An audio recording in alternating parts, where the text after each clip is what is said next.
Intégral Placement, les réponses aux questions. Thierry, lui, questions forcément qui ont été relevées hier soir. Donc, il disait, il paraît que l'assurance vie va devenir transférable. Est-ce vrai? Bon, on peut déjà lui répondre. Pour le moment, c'est non. Non, si. Aujourd'hui, on peut transférer d'un monosupport vers un multisupport. Ça s'appelle l'amendement Fourgousse et c'est au sein du même assureur. Je crois que c'était pas la question de Thierry. En revanche, si on reprend effectivement la rumeur qui circulait hier de savoir s'il était possible de changer de compagnie d'assurance, la réponse est aujourd'hui non. 4 amendements ont été déposés et ont été traités en commission spéciale tout à l'heure. Ils ont d'ailleurs été retirés par Joël Giraud, le rapporteur général du budget, qui les avait présentés avec Amélie de Montchalin. Donc la réponse pour l'instant c'est non. Prochaine étape, c'est le traitement de la loi en séance. Et on va... Avec sans doute des amendements. Avec sans doute des amendements, mais on n'a pas senti le ministre très ouvert à...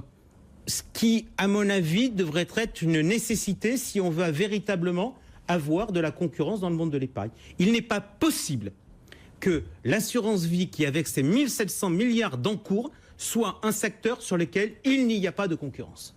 Bon.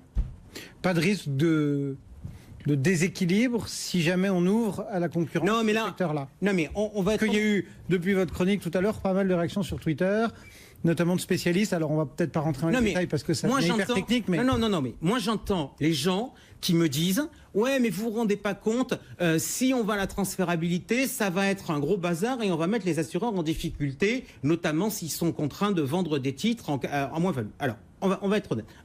S'il y a transférabilité, est-ce qu'on pense que ça va bouger énormément? La réponse que je donne, c'est non, en prenant l'exemple de la mobilité bancaire, et que vous savez qu'il y a un moyen... Et si la réponse est oui, ça voulait dire qu'il faut peut-être se poser des questions. Non, mais on va regarder, parce qu'à la rigueur, allons au bout du débat.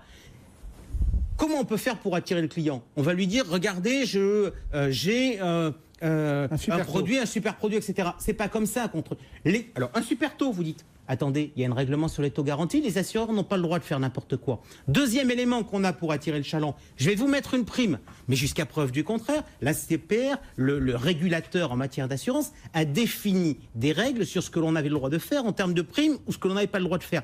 Aujourd'hui, vous ouvrez un compte bancaire, on vous dit on va vous donner 120 €. Est-ce qu'aujourd'hui, avec 120 €, on arrive à faire décaler le marché bancaire? La réponse est claire, c'est non. Donc, je pense que le mouvement ne sera pas majeur. Maintenant, regardons l'autre côté.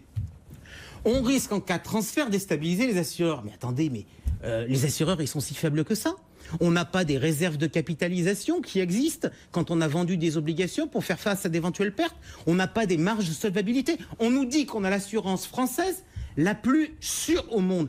Et puis, allez, je vais aller au bout de la logique. On a voté la loi Sapin 2. Je me suis énervé sur la loi Sapin 2 sur la thématique du blocage de l'assurance vie en disant que la façon dont ça s'était fait était absolument scandaleuse parce que la mesure était nécessaire mais qu'elle avait été mal présentée. Si on va à la transférabilité et qu'on est dans un mouvement majeur de remontée des taux d'intérêt qui met l'assurance vie française en risque, mais il n'y a pas de problème. Pourquoi? Parce qu'on a un outil. On a la loi Sapin 2 et à partir de ce moment-là, on dit, pour des raisons macro-prudentielles, pendant un certain temps, on bloque les transferts. Donc je le dis, il n'y a pas de risque et ceux qui nous secouent le chiffon rouge en nous disant on va mettre l'assurance vie sans dessus-dessous, ils nous racontent des bobards.